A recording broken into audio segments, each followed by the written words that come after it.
Et je pense que c'est utile aussi pour ceux qui vont dans ces lieux-là de se rendre compte que c'était des endroits de repli, de recueil des maquisards qui ont continué le combat contre les Allemands. Alors ils marchent à un pas un peu plus lent qu'à l'époque, mais volontairement parce qu'il y a une scénographie qui est représentée.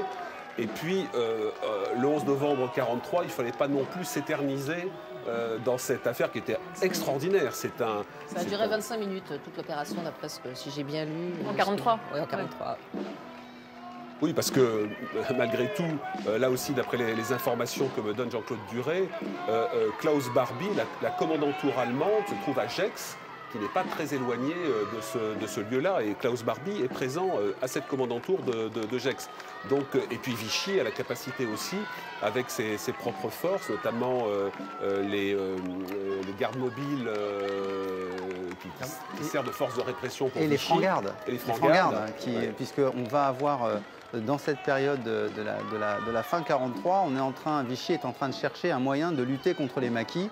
Et c'est ce qui va donner lieu à la création, à partir de la franc-garde, de ce qu'on appelle la milice française, qui va être l'instrument, au fond, de Vichy dans la guerre civile, qui a commencé en réalité, mais qui va se durcir pendant l'année 44. Parce qu'on l'oublie, hein, là aujourd'hui, on fête quelque chose un peu comme une communion nationale pour ceux qui sont morts pour la défense de la France, aussi bien pendant la Première que pendant la Deuxième Guerre mondiale. Mais il ne faut pas oublier que pendant la Deuxième Guerre mondiale, la France est divisée, pas seulement entre Français et occupants, mais elle est divisée elle-même entre gaullistes d'une part, vichistes de l'autre. Je caricature puisqu'on sait qu'il y a des mouvements encore plus compliqués et qu'on a même en France des partisans de la victoire de l'Allemagne qui se mettent directement au service de l'Allemagne, ce qu'on appelle les collaborationnistes, qu'on appelait plutôt à l'époque les collaborateurs. C'est beaucoup à Paris, justement, qu'on va retrouver cette population collaborationniste, donc qui est pour le nazisme. Et donc, on a une France très divisée. Et c'est, pour le coup, important de mettre en avant ces maquisards qui représentent la légitimité à partir de laquelle on va montrer qu'en France, on n'est pas pour la victoire de l'Allemagne, contrairement à Laval. On va retrouver Sylvie Cozzolino dans un instant. Pierre, un mot. Pourquoi cette cadence? Ça fait partie de la scénographie de cet après-midi. Il y a une référence précise à quelque chose? Non, là je pense que c'est plutôt pour, en quelque sorte, parfois dans les films anciens, ils sont passés à des vitesses qui ne sont pas les bonnes vitesses par rapport au réel. Ouais. Et donc je pense qu'il y a quelque chose... Ils simulent le ralenti pour dramatiser un peu. C'est une façon de suspendre le temps et de donner cette démarche. Il faut dire aussi que pour le général de Gaulle, ça a été un événement important pour montrer que les maquis n'étaient pas des rassemblements de personnages hétéroclites, mais que c'était véritablement une force militaire. Sylvie Cozzolino, en direct d'Oyonnax dans l'Ain, avec Florian Beaufils de l'association Jamais. Absolument, Marie. Je voulais ajouter que le département de l'Ain est très actif en matière de mémoire. Il y a cela une raison. 3 villes du département sont médaillées de la résistance, sur 17 en France. 2 lycées sont médaillés de la résistance. Et un gros travail pédagogique est effectué auprès des jeunes. Florian Beaufils, justement, bonjour. Vous êtes le président de l'association Jamais, une association qui compte une centaine de membres et qui a pour mission de parler de la mémoire, de propager la mémoire et de la diffuser auprès des jeunes générations. Dans quel but ?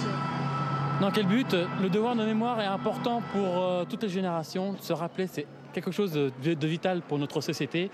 Si on ne se rappelle pas le passé, comment construire un présent et surtout un futur sans guerre? Nous voulons une société de paix et une société qui aussi qui apporte de la culture, qui apporte plein de choses, et surtout une société où la solidarité est très importante. Je pense que c'était le message des anciens combattants à l'époque quand ils défilaient face aux nazis. Le nazi, c'est quoi? C'est le racisme, c'est l'homophobie, c'est l'antisémitisme. Et nous sommes là pour militer contre tout cela. Merci beaucoup. Merci. Merci Sylvie. Pendant que cette reconstitution se poursuit, je vous signale qu'évidemment dans quelques minutes, vous pourrez suivre en direct sur France 2 le discours du président de la République. Charlotte Sinélange, un mot par rapport à ce que vient de dire Florian Beaufils de l'association Jamais. Il faut expliquer évidemment correctement de façon pédagogique que Vichy, malgré son idéologie xénophobe, raciste, antisémite, n'est pas une rupture. Ça, c'est peut-être un paradoxe dans la politique sociale de la France. Oui, tout à fait. Il y a des points communs entre la Troisième République et Vichy. Vichy a maintenu des mesures qui lui paraissaient utiles pour venir en aide à la population. Les assurances sociales, les allocations familiales, toutes ces mesures-là sont maintenues. Alors évidemment, avec une politique d'exclusion, exclusion des juifs, des communistes, des francs-maçons, qui sont les boucs émissaires de Vichy. Mais enfin, ils maintiennent quand même une politique.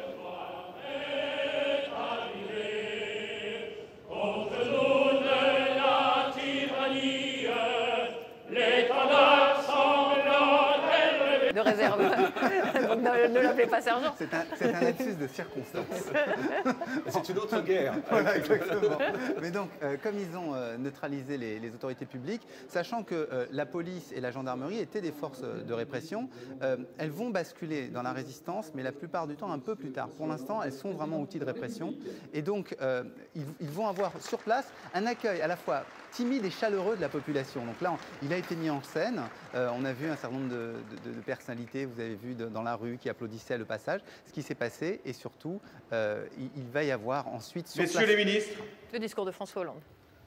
Monsieur le maire, qui nous accueillez aujourd'hui, en ce 11 novembre, Mesdames, Messieurs les parlementaires et élus, Monsieur le Président du Conseil régional, Messieurs les anciens combattants, Mesdames, Messieurs, le 11 novembre 1918, c'était l'armistice. Elle mettait fin à la guerre, à la Grande Guerre. La France avait payé un lourd tribut à cette tragédie. Elle avait perdu 1,5 million de ses enfants. Toute une génération portait les séquelles de cette souffrance, avec des centaines de milliers de gazés, d'amputés,